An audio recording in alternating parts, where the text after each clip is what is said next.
परहं वन्दे शरणानन्दनाथम् श्रीमन्मदनगोपालं वृन्दारं पुरन्दरं गोविन्दं प्रपद्येऽहं दीनानुग्रहसारथिम्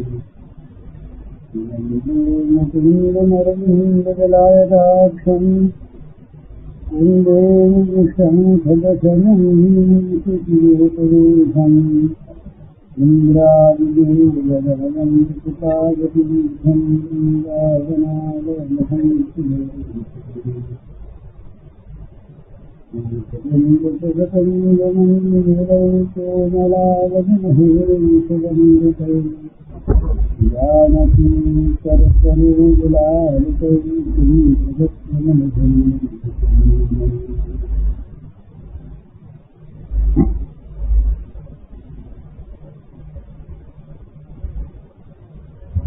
इस संसार के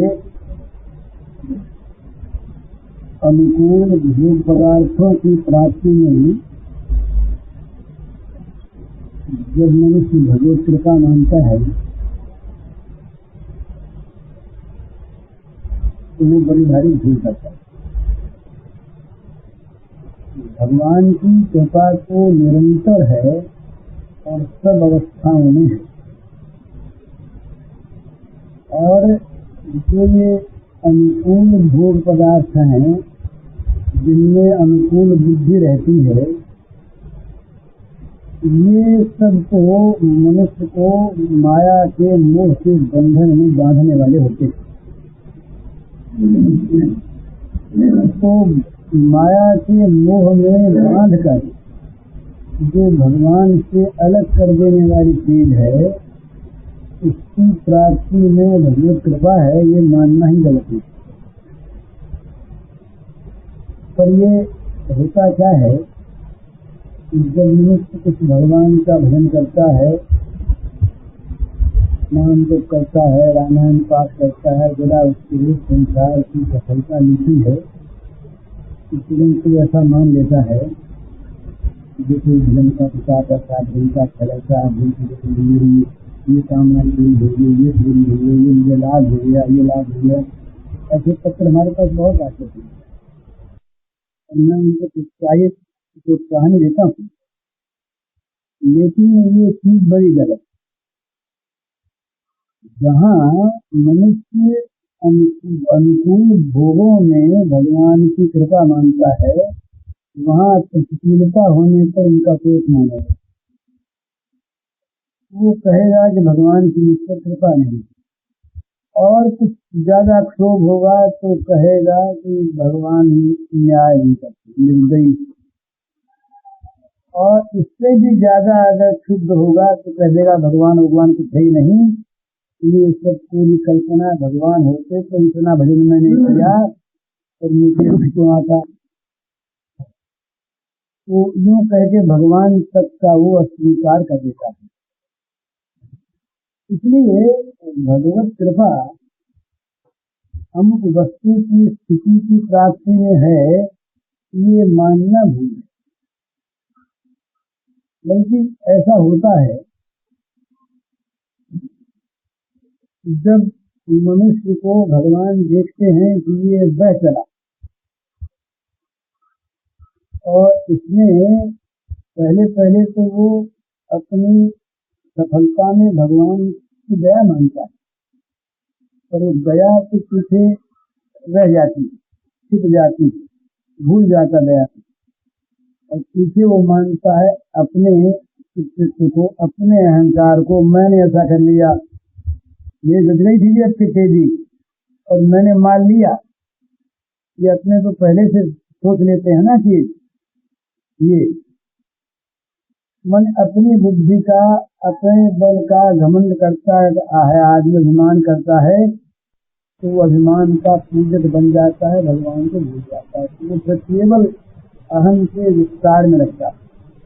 जिस मैंने सफलता प्राप्त की उस मेरी पूजा होनी चाहिए सारे जगत में।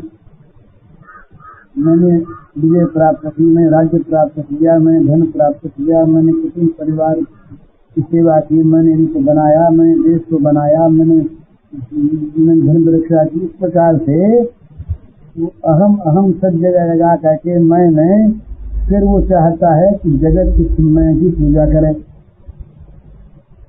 और इस मैं की पूजा जहाँ नहीं होती वहीं क्षोभ होता है, वहीं परस्पर दलबंदी होती है, कृपा होती है। तो भगवान क्या करते हैं, जब ये मनुष्य किसी ऐसे अहंकार के प्रवाह में बहता है तब उसकी दया करके ब्रेक लगाते हैं। इसको प्रवाह से लौटा लेने के लिए भगवान कृपा करते हैं। श्रीमद् भागवत में आया कि बलि का ऐश्वर्य सूर्य बिल्कुल मध्याह्न में था, देवता सारे जा करके छिप गए, देवताओं की सारी शक्ति क्षीण हो गई। बलि महाराज का प्रताप सारे विश्व पर छा गया। बलि भक्त थे, बलि का हृदय बड़ा अच्छा था, बलि भगवान की कृपा को मानते थे, परंतु बलि के मन में भी अपने विजय का अहंकार तो आया ही। अब चाहे उसमें निमित्त कुछ भी और बना हो,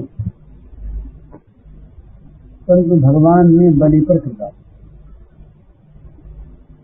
बलि के सारे राज्य का हरण कर लिया, सारे ऐश्वर्य का बलि ऐश्वर्य का भगवान ने अपहरण कर लिया।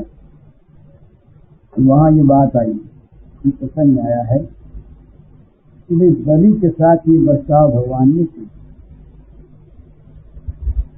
वहाँ साफ शब्दों में ये बात आई है कि भगवान ने बलि पर कृपा करने के लिए ऐसा किया। तो ये कृपा भगवान ने क्यों की, किस लिए की? तो इसलिए की कि बलि को जो विजय का और राज्य का अहंकार था वो अगर उसी प्रकार से बढ़ता रहता तो पता नहीं बलि क्या कर बैठते भगवान को भूलकर। तो बलि कुछ कर न बैठे, बलि का ऐश्वर्य और विजय मद न रहे और बलि भगवान की ओर ले जाए, इसलिए बलि पर भगवान ने कृपा। ये समझ में आना बड़ा कठिन है। राज्य का अपहरण कर लिया, बिल्कुल भिखारी बना दिया और कृपा की, तो सचमुच कृपा ही।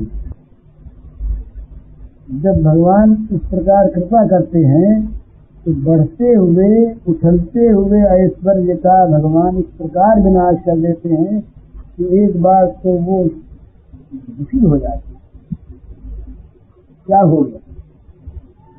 इसी प्रकार जिसका मान बढ़ता है, सम्मान, भगवान सोचेंगे तो मान में बहा, इसका भगवान अपमान करवाते,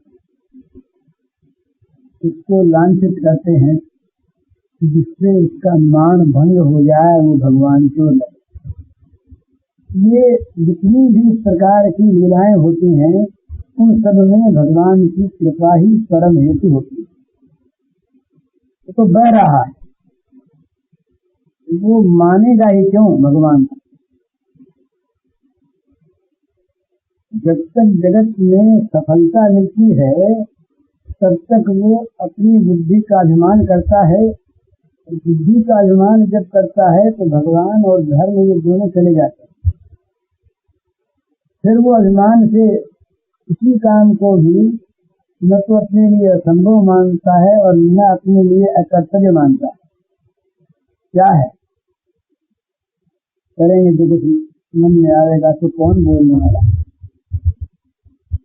जो हम भगवान को बस ये करके और भगवान की दया से ऐसी स्थिति उत्पन्न कर देता है, वो हो जाती है कि जो उसके सारी सफलता को पूर्ण कर देती है और वो भगवान फिर भगवान की तरफ से देखता है। जब तक है ये और सिद्धांत की बात है, जब तक मनुष्य को संसार का आश्रय मिलता है ना तब तक वो भगवान की ओर नहीं पाता। जब तक उसकी तारीफ करने वाले, आश्रय देने वाले मित्र बंधु बांधव बुरी अवस्था में भी रहते हैं, तब तक भी वो उनकी ओर ताकता है। ये द्रौपदी के चीरहरण का जो प्रसंग है, इसमें प्रत्यक्ष है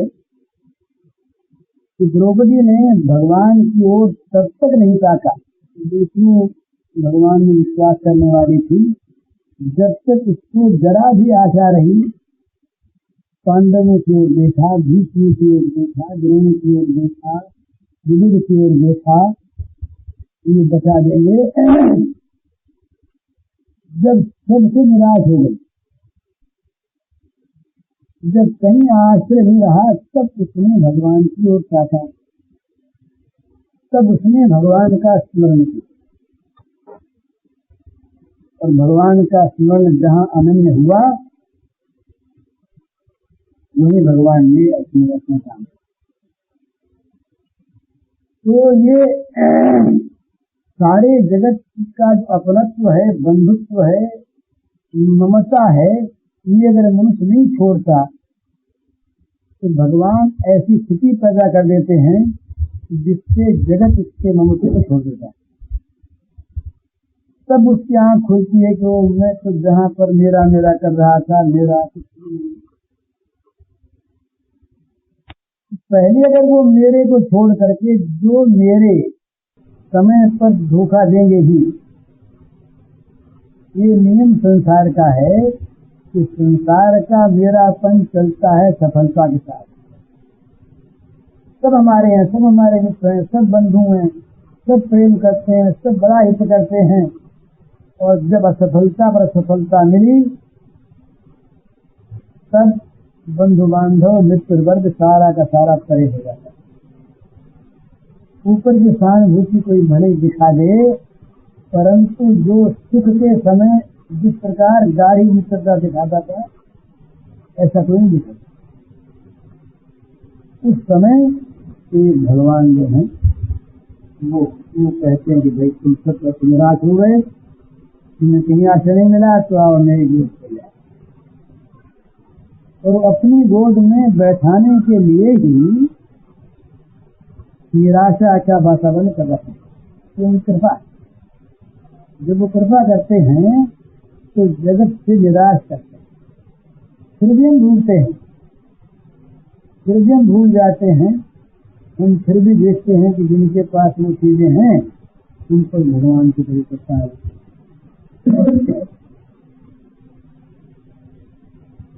मान नहीं, ऐश्वर्य नहीं, धन नहीं, एक लड़की थी विधवा, इसका बड़ा अच्छा भाव, तो बड़े अच्छे भाव में उसने मुझसे कहा कि देखिए, मैं अगर घर में रहती, मेरे बाल बच्चे होते, गहने कपड़े जैसे मेरी देवरानियां दिखानियां पहनती हैं वैसा पहनने को मिलता, मेरा उम्मीद में मर जाता अधिक, और मैं संसार में रम जाती, आगे देश करती, भजन करने के बाद जैसे उनको नहीं आ जाती तो मुझको नहीं आ जाती। ये भगवान ने मुझसे इतनी कृपा की, उनको उन सारे विषयों से हटा दिया और इधर लगने का अवसर दिया। तो वास्तविक यही बात, वो विपत्ति, वो दुख भगवान का दिया हुआ परम मंगल रूप है कि जिससे हम भगवान की ओर लगते हैं। हमारा तो बहुत सीधे दृष्टिकोण है ना, हमने अमुक अमुक प्रकार के मकान में रहना, अमुक अमुक प्रकार के कपड़े पहनना, अमुक अमुक प्रकार से लोग हमसे बोले, इस प्रकार की कल्पना करना, इसी को सुख मान रखा है। ये नहीं है एक आदमी किसी को आइए बैठिए विराजिए क्या सेवा करेंगे कहता है, एक आदमी मुस्कुराता है, ये दोनों ही शब्द हैं, इसलिए उसका कुछ भी बनता बिगड़ता नहीं। किसी आदमी ने 5 सम्मान की बात कह दी, किसी आदमी ने 5 गाली दे दी, उससे गाली देने वाले का तो मुंह जरूर गंदा हुआ, लेकिन जिसको गाली दी उसका कुछ भी नहीं बिगड़ा यदि उसमें मान सम्मान की मानाभिमान की भावना न हो।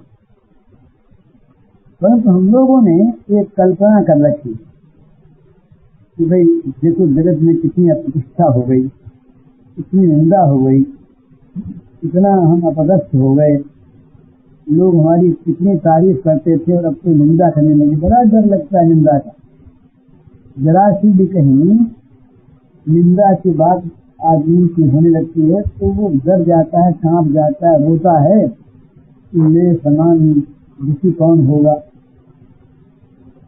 पर यदि भगवान देखते हैं कि निंदा से ही इसके मान का ये ज्वर जो है ये उतरेगा, अपमान और निंदा से, तो भगवान अपमान और निंदा देते हैं।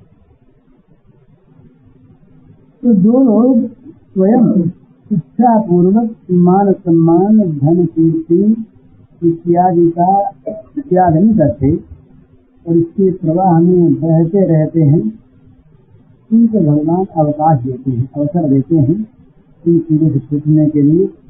चारों तरफ भीड़ लगी है और निंदा हो गई, अपदस्थ हो गए, कोई पूछता है। अब वो इसको दुख माने तो महादुख और इसको भगवान कृपा माने तो कृपा प्रत्यक्ष ही है ना। सारा झंझट हवा हो गया। कितना बोले हमको तो अवकाश मिलते ही नहीं, इधर मिलती ही नहीं। चारों तरफ से बोले क्या करें, लोग इतने मित्र हमारे हैं, इतने बंधु बांधव हैं। अब कभी कहीं दावत है तो कहीं पार्टी है तो कहीं सभा है, कहीं किसी यहाँ ब्याह शादी है, किसी ने कुछ। हमारे घर में काम कहीं चलता ही नहीं, सब हमको बुलाते हैं, सब कुछ हमें जाना पड़ता है। क्या उपाय करें? एक उपाय भगवान का देते जरा सा, उस उपाय में लोग इसको बुलाने में कितनी निंदा होगी, इसको बुला लेंगे तो अपनी बदनामी होगी। कबीर जी को लोगों ने बुलाना छोड़ दिया, उनके पास जाना छोड़ दिया। बोले इसको पास बैठाने लोग कहेंगे इनका भी हिस्सा इसमें होगा, इसको चलो पास मत बैठाओ। अपने आप संसार छोड़ देता है उसको। संसार तो नहीं रहता है पास जहाँ कुछ पाने की आशा है, चाहे वो पाने की चीज बड़ाई हो, कुछ मिलता ना हो। किसी बहुत बड़े धनी आदमी के पास अगर हमें बैठने को मिल जाए, वो अगर बातचीत करे हमसे, मोटर में साथ बैठा ले और कहीं घर में आ जाए तो तुम समझते कि वो हो हम कितने बड़े आदमी, कितने भाग्यवान हैं कि हमारे साथ अमुक बड़े आदमी ने बात की। लोग देखेंगे ना कि अमुक बड़े आदमी की बात करते, ये भी एक पाने का लोग है, ये भी एक बड़े की बड़ाई में हिस्सा पाने का लोग है। तो जहाँ तक ये पाने की इच्छा है ना, किसी से भी मान पाना, बड़ाई पाना, यश पाना, धन पाना, कुछ भी आराम पाना, कुछ भी जहाँ पाने की इच्छा है और ये जहाँ पूरी होती है वहाँ हम सब उनके हैं। और जहाँ पाने की इच्छा पूरी नहीं होती तो देना पड़ता है, चाहे वो अपनी इच्छा का हिस्सा देना पड़े, चाहे अपने मान का हिस्सा त्यागना पड़े, चाहे थोड़ी बदनामी लेनी पड़े, वहाँ आदमी हट जाए। वहाँ कहता है यहाँ मेरा क्या संपर्क। तो ये जगत वाले सब अलग हो जाएंगे उस समय, जिस समय जगत वालों को कुछ पाने की आशा नहीं रहेगी। अच्छी जो घर के प्रिय लोग होते हैं ना, उनके मन में ये बात आ जाती है कि जाए तो रहना तो ही है, पर बड़ा दुख है, यहाँ तो नरक में रहते हैं, क्या करें। मैंने वो उसके रहने में प्रेम नहीं मानते, अनुकूलता नहीं मानते, आनंद नहीं मानते, इसमें उनके मन में बड़ा विरोध है। वो क्योंकि वहाँ कुछ मिलता नहीं, बंधुता नहीं रही, वो फिर चाहते ऐसा है, चाहे कहे नहीं ये आदमी है तो दिया तो अच्छा, ये घर वाला भी मर जाए तो अच्छा, चाहे मरने का नाम न लेंगे। क्यों? ये संसार का स्वरूप है। तो भगवान जब कृपा करते हैं, विशेष कृपा करते हैं, तब ये अवसर देते हैं उसको चेतने का। बह गया प्रवाह में आदमी, अब सफलता है, प्रवाह बह रहा है, धन हुआ, पुत्र हुए, मान हुआ, इज्जत हुई, अधिकार मिला, अब वो किसको मानता है? भगवान कहते हैं तुम तुमको ठीक है, भगवान ठीक है। ठीक करे क्या करते हैं कि उसके जितनी ये सुख की सामग्री वो मानता है, इस सारी सुख की सामग्री को तहस नहस कर बिल्कुल, और वो जहाँ पर सारी मिट्टी कि सारा झंझट दूर हो गया। वो जहाँ तक तिल की चोंच में मांस का टुकड़ा है ना, वहीं तक कौवे तिल उसके पीछे दौड़ते हैं, और जहाँ मांस का टुकड़ा कहीं गिरा भी तिल निर्दुल होकर बैठ गए। ये अवधूत ने तिल से सीखा। तो ये जगत तो मांस के टुकड़े के पीछे दौड़ने वाले कौवे की श्रेणी का है। तो भगवान जब दया करते हैं तो इस टुकड़े को छीन लेते। अब वो अगर अपने को दुखी मानता है उस समय माना करे, दुखी रहे, मान नहीं रहा, धन नहीं रहा, इज्जत नहीं रही, कोई बोलने वाला नहीं रहा, कोई पूछता नहीं है, पूरा खाने को नहीं है, अच्छे कपड़े पहनने को नहीं है, ठीक मकान भी नहीं है, नौकर चाकर भी नहीं है, दुख माने। और ये भी बुद्धिमान हो तो मान ले कि कितनी कृपा भगवान ने की, कितनी कृपा भगवान ने की कि जितने जितने गिरने के अवसर थे उन सबको भगवान ने हटा लिया। ये जब इस प्रकार की वस्तु होती है ना तो भगवान कृपा करते हैं। ये भागवत में एक आता है प्रसंग, सुंदर प्रसंग है। नलकूबर और मणिग्रीव ये दो थे कुबेर पुत्र, अलकापुरी में रहते और दिन रात विहार करते। ये शास्त्र में आया है नीति में, यौवनम धन संपत्ति प्रभुत्व विवेकता एक एक मत अनर्थाय कुछ स्वयं। जवान उम्र, धन संपत्ति पास में, घर में अपना प्रभुत्व मालिकी और मूर्खता, इन चारों में से एक भी अगर हो तभी अनर्थ होता है।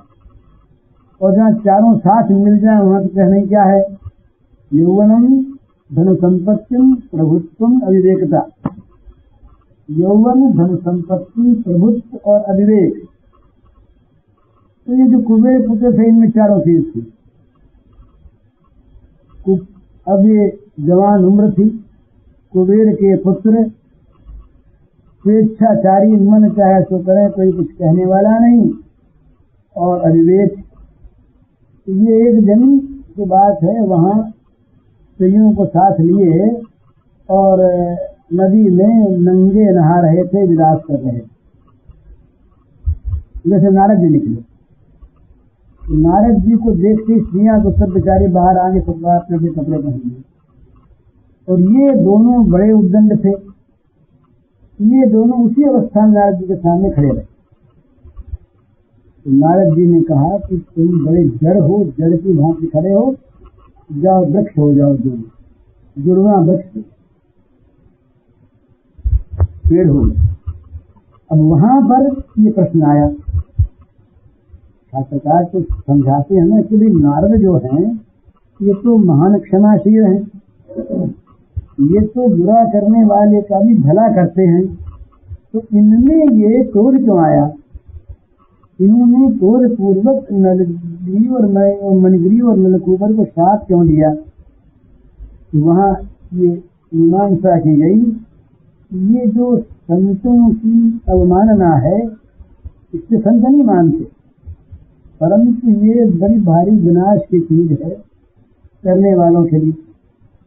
दूसरी बात, ये जो जब धन में, अर्थ में, राज्य में, अधिकार में, सफलता में आदमी अंधा हो जाता है, तो जब तक वो चीज उसके पास रहती है तब तक उसका अंधापन नहीं मिटता। हजार समझाओ, उसको समझाने जाओगे उल्टा नाराज होगा, क्रोध करेगा, बुरा मानेगा। तो उसकी तो दवा ये है कि वो चीज उसके पास न रहे। तो वहां एक शब्द आया है, कहते हैं जो धन दुर्मदांध होते हैं,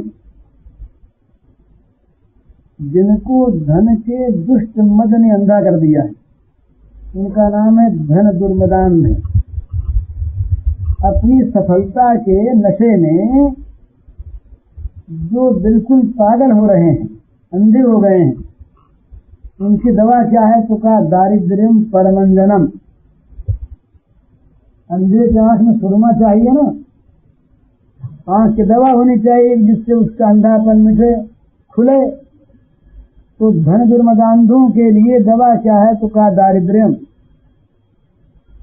जो दारिद्र्य है यही उनकी दवा है, उनके पास से उस वस्तु का हरा जाना। किसी को मद हो जाता है महाराज ज्ञान का, इसे भगवान हर लेते। ये भगवान मनचाही नहीं करते। तो नारद जी ने इसलिए शाप दिया कि इन विचारों का ये जो धन मद है, रोग है, ये नष्ट हो जाए, इनके आंखें आ जाएं और ये भगवान को प्राप्त करें। फिर उस जड़ता के साथ साथ आशीर्वाद भी दे दिया कि भगवान श्री कृष्ण जब अवतीर्ण होंगे उनका स्पर्श होगा तुम लोगों से और तुम्हारा जड़त्व भी दूर होगा, ये शापवाया भी, और जड़ता असली है वो भी दूर हो जाएगी, तुम भगवान को प्राप्त कर लो। तो ये मन की बात भी नहीं होने देते भगवान। नारद जी ने चाहा कि ये हम विवाह करने इस राजकुमारी से, और भगवान उसको उनको बंदर का मुंह दे दिया। ये कथा शिव पुराण में आती है, मानस में भी। बड़ा दुख नारद जी को हुआ। ये भगवान तो स्वेच्छाचारी हैं, इनके ऊपर कहने और सुनने वाला है नहीं, मनमानी करते हैं, न मालूम क्या क्या बच गए वो उस मोह में। लेकिन भगवान ने क्या कृपा की। भगवान ने की करने का मैं जब मिले तब बताया कि देखो भाई, ये तुम्हारे हित के लिए हमने किया। तो ये बात समझ लेने की है कि जहाँ कहीं हमारे विषयों का हरण होता है और मन चाहिए वस्तु हमें नहीं मिलती, वहाँ निश्चित बात है कि हम पर भगवान कृपा करते हैं। और वो कृपा जो भगवान की है उसका कोई एक रूप नहीं है, वो न मालूम कब किस रूप में प्रकट होती है। पर असफलता जगत की ये उसका एक रूप है, असफलता उसका एक रूप है। तो ये संसार के भोगों की, विषयों की, अनुकूल विषयों की प्राप्ति में जो भगवान की कृपा हम मानते हैं, ये भगवान की कृपा का एकांगी दर्शन है और ये एक प्रकार से असत दर्शन है। भगवान की कृपा निरंतर है, सब पर है और सब समय है। बल्कि जहाँ भगवान हमारे अनुकूल भोगों का, विषयों का अपहरण करते हैं, विनाश करते हैं, वहाँ भगवान की दया विशेष रूप से प्रस्फुटित होती है। हम जब मनुष्य भगवान को भूल जाता है, जब मनुष्य समाज भगवान की अवहेलना करता है, जब वो अध्यात्म को, परमार्थ को सर्वथा भूल कर और जागतिक लौकिक स्वार्थ की सिद्धि में लग जाता है, तब भगवान दया करते हैं। और वो जो अपने समय को व्यर्थ ही नहीं खो रहा, पाप बटोर रहा है, उसको उस पाप के प्रवाह से बचाने के लिए भगवान उसके ऐश्वर्य को, उसकी सफलता को अपहरण करते हैं। जो वस्तु से अभिलषित है वो प्राप्त होने नहीं देते, और जो वस्तु प्राप्त है और जिसने उसे मोहित कर रखा है, भगवान ऐसा रखा है, उसको छीन देते हैं। यदहम अनुगृह्णामि हरिष्ये तद्धनम शनैः। तो ये मान भंग, ऐश्वर्य भंग, ये सब भगवान की बड़ी कृपा से होता है। भाई किसी के लिए भगवान चाहते हैं कि हमारा होकर के रहे, और वो चाहता है कि हम धन के होकर के रहें, हम संसार के विषयों के होकर के रहें, तो उसे भगवान कृपा करके क्यों होने देंगे उन विषयों का? भगवान को उसे अपनाना चाहते हैं ना। और ये बड़ी भारी अभी जैसे बात हुई, ये बड़ी समझने की बात है। जब तक मनुष्य को जगत अपनाए हुए है ना, तब तक वो ऐसे मोह में रहता है मानो सारा जगत ही हमारा है, हमसे बड़ा प्रेम करता है, हमारा सम्मान करता है, हमारे कितने बंधु बांधव हैं और हमारे प्रति कितना लोगों का सद्भाव है, और हम कितने लोकप्रिय हैं, कितनी हमारी पॉपुलैरिटी है, हम कितना जगत में सम्मान्य हैं, किस तरह से हमारा जगत के साथ प्रेम और जगत का हमारे साथ प्रेम है। वो जगत में चारों तरफ आशा लगाए रहता है और ममता का बंधन उसका बढ़ता रहता है, गाढ़ा और विस्तार होता रहता है। इसमें वो फूल करके भगवान को भूल जाता है। तो भगवान उसे दिखाते हैं कि तुम्हें आश्रय देने वाला, तुम्हारे साथ ममता करने वाला, तुम्हें अपना मानने वाला सिवा मेरे जगत में कोई है ही नहीं। जो नित्य लाड़की जीव के भी आत्म रूप से साथ रहते हैं, रूप पर साथ रहते हैं, उन भगवान के अतिरिक्त जगत की कोई स्थिति, कोई अवस्था, कोई पदार्थ, कोई प्राणी, कोई संबंधी ममता करने वाला है ही नहीं, अपना मानने वाला है ही नहीं। ये सब के सब जो है ये धोखे की चीज है। पर उसको धोखे की चीज मान ले, इसके लिए भगवान वैसी स्थिति पैदा करते हैं जब वो धोखे की चीज मान लेगा, जब उसके साथ लोग संपर्क छोड़ने लगते हैं। आप में से कोई हमारे बड़े भारी मित्र हों और बड़ा प्रेम हो, और यहाँ तक प्रेम हो कि बस हम प्राण देने को तैयार, पर आप में कहीं कोई लांछन प्रकट हो जाए, आपका कोई ऐसा पाप प्रकट हो जाए कि जगत आपसे घृणा करने लगे, आपके पास बैठने में लोगों के ये हो कि भाई ये पास बैठा है तो संभव है इसका भी इसमें कोई हिस्सा होगा, तो हम आपसे हट जाएंगे। हम ये कह देंगे वो प्रेम तो अपना है तो अंदर से है ना, प्रेम तो है ही, पर बाहर से प्रेम दिखा करके जगत में बदनामी क्यों दें? पर खुशनामी लेने को तैयार थे, उसके बड़ाई में यश में तो हिस्सा बताने को तैयार थे भी, कितना अच्छा आदमी वो हमारा मित्र। आज वो बुरा आदमी है इसलिए हमारा मित्र नहीं है, या मित्र है तब भी हम उसे स्वीकार नहीं करते पब्लिक में। क्यों? प्रेम कहाँ, ममत्व कहाँ है, अपनत्व कहाँ है? हम अपने पाप को लेकर के अपने से द्वेष करते हैं क्या? तो ये अपनत्व नहीं रहता, हम उसे भूल जाते हैं। इसीलिए जहाँ असली प्रेम होता है वहाँ नारद जी ने बताया प्रेम का स्वरूप सबसे पहली बात कही गुण रहितम, कामना रहितम।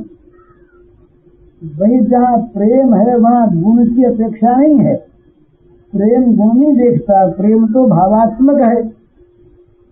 तो भगवान जो दयालु हैं, भगवान प्रेमी हैं, वो कहीं गुण नहीं देखते, वो कहीं किसी प्रकार की कामना उनसे नहीं रखते।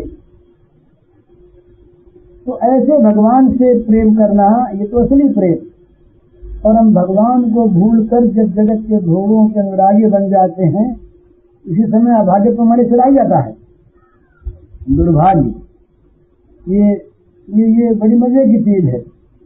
जगत में मूर्खता से जिन लोगों के पास कुछ जगत की चीजें हैं वे भी अपने को भाग्यवान मानते हैं, और दुनिया भी कहती ये भाग्यवान है। और एक फकीर है जिसके पास कानी कौड़ी भी नहीं और जिसको उसकी अपेक्षा भी नहीं, चाह भी नहीं, और जो भजन में मस्त है, उसको लोग उसको देखते नहीं, और देखते तो कहते बेचारा गरीब है,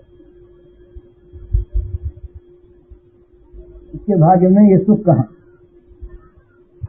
परंतु असली चीज क्या ये है, संसार के जो पदार्थ भगवान से अलग कर दें जो हमें भगवत प्रेम से हटा दें, जो नरकानल में दग्ध होने के लिए प्रेरित करें, उन वस्तुओं का संपर्क क्या भाग्यशीलता का चिन्ह है? ये क्या सौभाग्य है? पर ये हमारी मिथ्या मान्यता है। तुलसीदास महाराज ने कहा, शिव जी के वचन, सुनो माते लोग भागी, हरित जिन्हों विषय अनुरागी। अब आगे है वो भाग्य फूटा है जो भगवान को छोड़ करके विषयों से प्रेम करते हैं। और सौभाग्यवान कौन? जो सबको छोड़कर और भगवान की सेवा में लग जाते हैं। भरत जी महाराज ने लक्ष्मण के भाग्य की सराहना, लखन सम को बड़ भागी, राम पदारविंद अनुरागी। वे लक्ष्मण के समान कौन भाग्यवान है, वो कौन बड़ भागी है जिसका राम के चरणों में अनुराग है। रमा विलास राम अनुरागी, सजत गमन नर बड़भागी। बड़भागी नर जो हैं रामानुरागी ही हैं। वे रमा के विलास को, लक्ष्मी के वैभव को परित्याग कर देते हैं गमन के समान। तो अगर कहीं हम लक्ष्मी के वैभव में फंस जाते हैं और भगवान को भूल जाते हैं, लक्ष्मी तो रहती नहीं, वो अलक्ष्मी के रूप में लक्ष्मी रहती, दुर्भाग्य के रूप में लक्ष्मी रहती।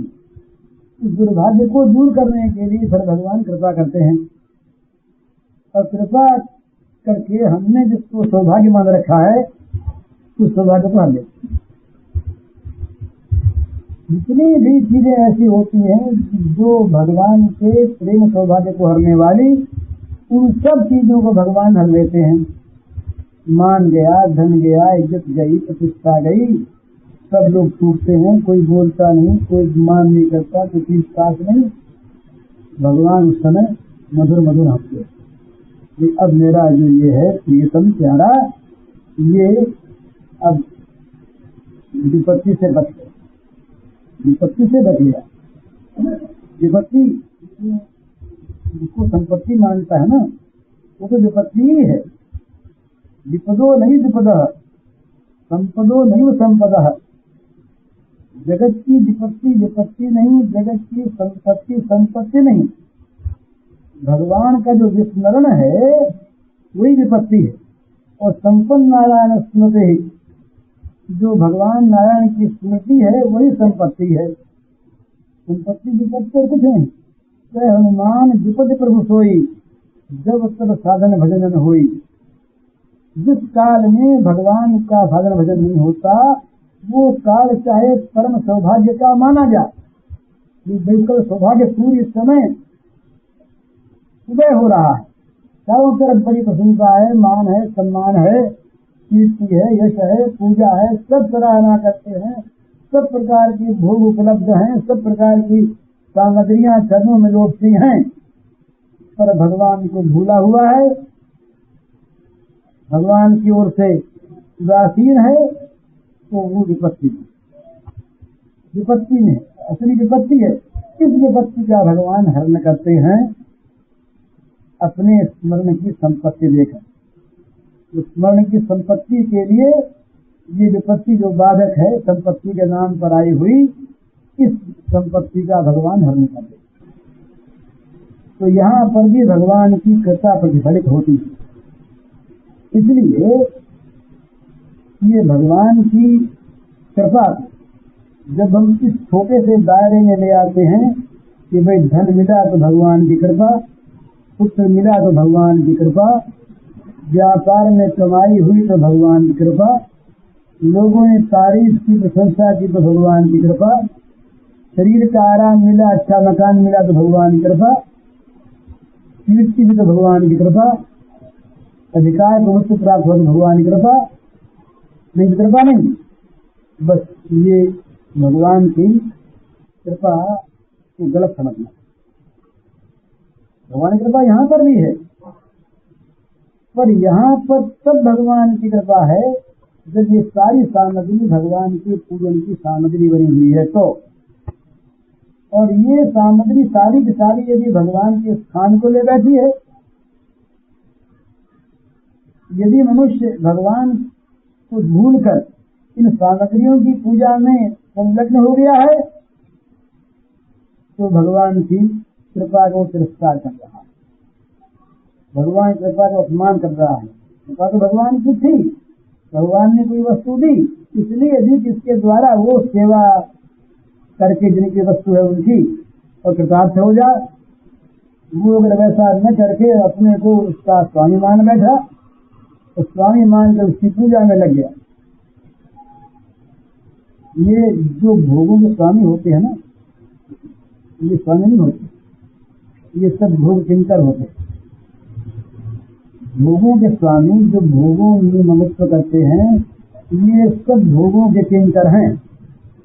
इन्हें भोग चाहे जहाँ ले जाते हैं, इन्हें भोग भगवान चढ़ा देते हैं, इन्हें भोग धर्म से कुछ कर देते हैं। तो भोगों के गुलाम, जहाँ भोग वहाँ इनका मन जाए, इसीलिए भोगों को भगवान ने दुख नहीं। भोगों पर तो स्वामित्व हो, स्वामित्व ऐसा हो कि सारे के सारे भोग भगवान की पूजा में लगा दिए जाएं, राग द्वेष कहीं रहे नहीं, इंद्रियों में मन वश में हो, शरीर निगृहित हो, अंतःकरण अपने भगवान की ओर लगा हुआ हो, और फिर सारे के सारे भोग भगवान की सेवा में लगाया जाए। सबको वो भोग जो है अपने नौकर है। ये तो वो कहलाता है कोई भोग स्वामी, कहलाता है राजा ईश्वर, और है वो उनका गुलाम सर्वथा। तो जहाँ भोगों की गुलामी है वहाँ भगवान की कृपा कैसी? भगवान की कृपा तो वहाँ आती है जहाँ सारी गुलामी से छूटकर एक भगवान का गुलाम हो गया, तमाम जगत की दासता छूट गई और भगवान का दास हो गया। केवल भगवान के सिवा किसी के साथ संपर्क रहा नहीं, तब तो वही सौभाग्य, भगवत कृपा का वहाँ प्राकट्य। और वो अगर जगत का दास बना हुआ है और भोगों का दास बना हुआ है और भोगों की दासता उसकी बढ़ रही है, तो सौभाग्य मान रहा है।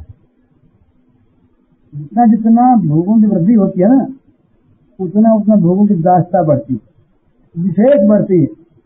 जिसकी जगत में थोड़ी कीर्ति है उसकी बदनामी थोड़ी होती है, और वो उतना ही कम दुखी होता है। जिसकी बड़ी ख्याति है, बड़ी प्रसिद्धि है, बड़ी कीर्ति है, उसकी बड़ी बदनामी होती है, स्वाभाविक। तो वहाँ दुख ज्यादा होता है। तो इसलिए भोग बाहुल्य जो है ये भगवान की कृपा का निदर्शन नहीं है। भगवान की कृपा का प्राकट्य तो वहाँ पर है जहाँ पर भगवत प्रेम है, जहाँ पर भगवत चरणानुराग है, चाहे संसार की वस्तुएं न हो। कई दफे ऐसा होता है कि अच्छे से सत्संगी भक्त अपने को मानने वाले, सारे को मानने वाले ऐसा कहा करते हैं, वे क्या करें, देखिए ये अमुक आदमी तो कितने खुशी हो गए, कितना पैसा उनके पास हो गया, कितना व्यापार बढ़ गया, तो निश्चय ही मानते हैं वो आपने उन पर कृपा की। और हम तो देखिए हमारे साथ तो आपका दुर्भाव मालूम होता है। हम कहते हैं भैया ये तो वास्तव में तो कृपा है ही नहीं किसी की भी, हमने तो कृपा करने की ताकत ही नहीं और कुछ हुआ ही नहीं। लेकिन ये जहाँ भोग बाहुल्य है वहाँ तो भगवान की कृपा है। जहाँ भोग बाहुल्य है और जहाँ भोगों में किसी को लगा दिया गया वहाँ तो उस बेचारे के साथ अन्याय किया गया। वो ऐसा शास्त्र कहते हैं, शास्त्र कहते हैं तुलसीदास जी महाराज ने तो घोषणा की, जाके प्रिय राम वह देही सजिए ताज कोट बैरी सम यद्यपि परम स्नेही, जाके प्रिय राम वह देही पितात जो प्रहलाद विभीषण बंधु भरत महतारी, बलि गुरु तजो कंत ब्रज बन तनी भय जग मंगलकारी, जाके प्रिय राम वह देही। कहते जिसको भगवान सीताराम प्यारे नहीं हैं वो अगर प्यारे से प्यारे हों, परम स्नेही हों, तब भी वो त्याज्य हैं। तो यदि हम किसी के पिता हैं, किसी के भाई हैं, किसी के मित्र हैं, किसी के गुरु हैं, किसी के स्वामी हैं, तो क्या हमारा ये कर्तव्य है कि हम अपने इन संबंधियों को नरकों में ले जाने का सामान उनके पास इकट्ठा कर दें और उनको नरकों में लगा दें? वो पुत्र पुत्र नहीं, वो पिता पिता नहीं, वो माता माता नहीं, वो भाई भाई नहीं, वो गुरु गुरु नहीं, वो देवता देवता नहीं। भागवत ने कहा कि वो देवता देवता नहीं। जो भगवान से हटा के भोगों में लगा दे, जो मृत्यु से न बचा सके, वो काहे का मित्र। इसीलिए तुलसीदास महाराज ने कहा कि तुलसी सो सब भांति परम हित, पूज्य प्राण ते प्यारो, जासो हो स्नेह राम पद, ये तो मतो हमारो। ये हमारा तो ये मत है, ये सिद्धांत है कि वही तो परम हितैषी है, वही पूज्य है, वही प्राण प्रिय है, जिसके संपर्क से हमारा भगवत चरणों में प्रेम हो जाए, भोगों से प्रेम हटे। ये भोगों की बातें हैं, बहुत लोग करते हैं, उनका तिरस्कार करने का तो मन नहीं करता। क्यों नहीं करता कि अपने स्वयं भोगों के दास बने हुए हैं, तो उनका तिरस्कार कैसे करें। लेकिन सच्ची बात तो ये है कि ये सब वाहियात बातें हैं और इनका प्रोत्साहन देना भी उनको बिगाड़ना है, उनको बुरे मार्ग में ले जाना है। जिसको धन के लिए प्रोत्साहित करे और धन भोगों के लिए जिसको आश्रय दे, आश्वासन दे और जिसको उस मार्ग में लगा दे, ये उसके साथ शत्रुता करना है। अहित है ना उसका।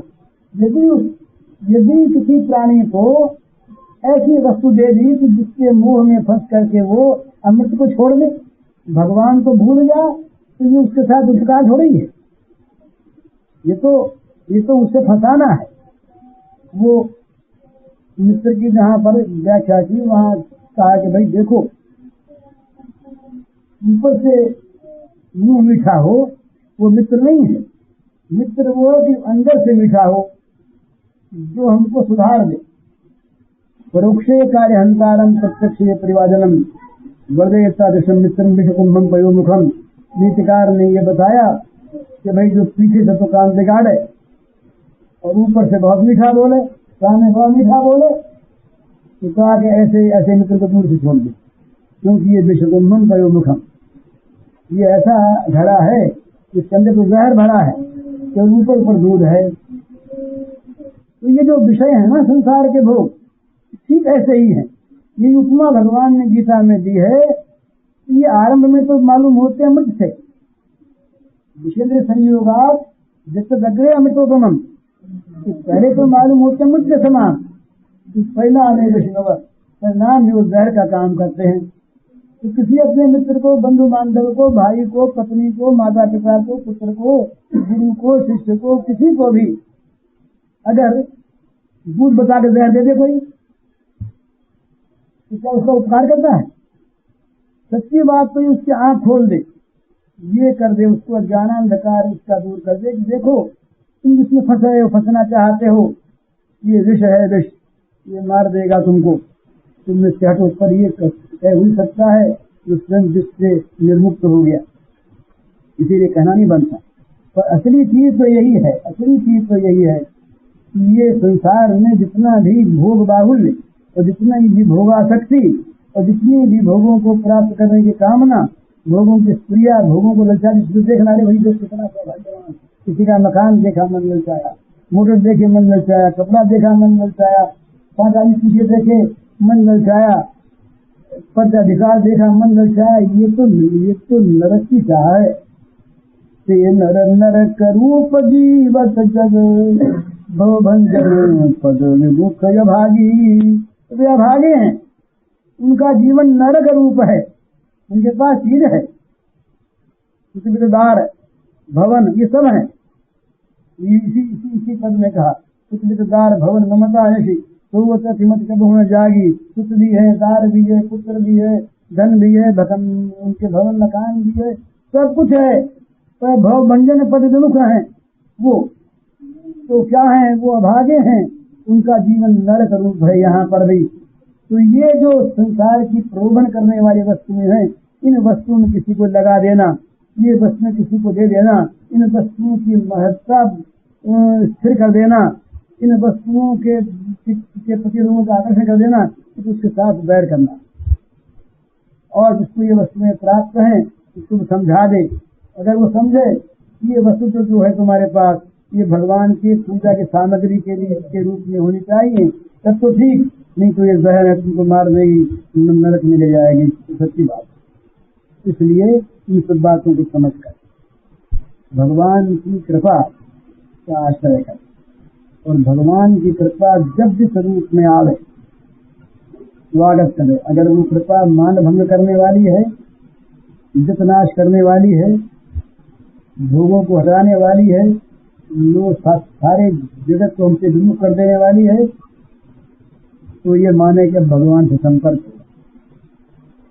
माने ये जगत की जो सम्मुखता थी, इसीलिए तो भगवान से विमुख कर रखा था ना हमें। अब जगत विमुख हो गया, हम नहीं होना चाहते थे, हम तो पकड़ना चाहते थे, पर ये भी छोड़ना चाहता है, अभी पकड़ेगा नहीं। ये संसार का नियम है, जगत तभी तक पकड़ता है जब तक कुछ मिलता है। बूढ़े अपाहिज बाप को भी लोग कहते जब तो भगवान इनके सुन ले तो बड़ा अच्छा है, अब मर जाता अच्छा, उनसे कोई काम चलता नहीं। अब स्वाभाविक ऐसा है, हम तो चाहते अपने शरीर के लिए जो आदमी कह देता है बहुत बीमार हो, कोड़ी हो जाए, 5-7 साल घर वाली सेवा छोड़ दें, तो भगवान सुन ले हमारी तो अच्छा है, वहां शादी ठीक हो जाए। ये तो संसार का स्वरूप है, यहाँ जहाँ कुछ मिलता है वहाँ चाहता है, जहाँ मिलना बंद हुआ चाहना बंद हुआ, इसकी तो कोई इज्जत है ही नहीं, इसका कोई मूल्य नहीं है। तो जगत हमको बहुत चाहता है, अरे क्या चाहता है, तुमको चाहता कौन है, तुमसे प्रेम किसका, तुमको तुम्हारी आत्मा का है, वो तुम्हारा स्वरूप है, उससे प्रेम करो, वो तुम्हारे हदम साथ है। ये जो उधारा सुख लेना चाहते, उधारा, ये धन के सुख, धन से सुख है, पुत्र से सुख है, मकान से सुख है, मान में सुख है, कीर्ति में सुख है, उधारा सुख है, ये सुख तो रहने वाला नहीं। सुख तो आत्मा का जो नित्य है, जो हर हालत में है, तुम्हारे साथ है, तुम्हारे पास है, मरने पर भी रहेगा, नरक में भी रहेगा, स्वर्ग में भी रहेगा, आत्मा तुम्हारा अपना स्वरूप है, तो इसको सुख को प्राप्त करो, भगवान कृपा को प्राप्त करो। तो इस प्रकार से निरंतर ये भोगों के प्रति मन में इस प्रकार का भाव रखे कि वो भोग जो हैं जो भगवान से मन को हटाते हैं, वे भोग तो हमारे शत्रु, और जो भगवान ने हमको लगावे वो भोगनाश, वो सारा का सारा दुखों का प्राप्त होना, ये परम सौभाग्य है, ये भगवान ने लगा। इस दृष्टि से भगवान की कृपा को देखे, भगवान की कृपा हमारी अमुक परिस्थिति में है और अमुक में नहीं है, ये मानना कृपा का अनादर करना है। भगवान जो नित्य सुहृद हैं वो कभी अकृपा करना जानते नहीं। भाई मलेरिया हो गया जोर का, और डॉक्टर ने संख्या दिया, क्लाइन दिया, अफीम दिया, कड़वी दवा है, किराया दिया, तो ये लाभ के लिए जाने के लिए, ये वो वैद्य की अकृपा है क्या, ये वैद्य का हमारे साथ द्वेष है क्या, तुम्हारा रोग नाश चाहता है। तो कहीं ऐसा रोग हो जाए जिसमें कड़वी दवा आवश्यक हो, तो भगवान कड़वी दवा देते हैं। कहीं आवश्यक होगा तो अंग काट डालेंगे, ऑपरेशन भी कर डालेंगे, तो ऑपरेशन जो होगा वो हमारे लाभ के लिए होगा।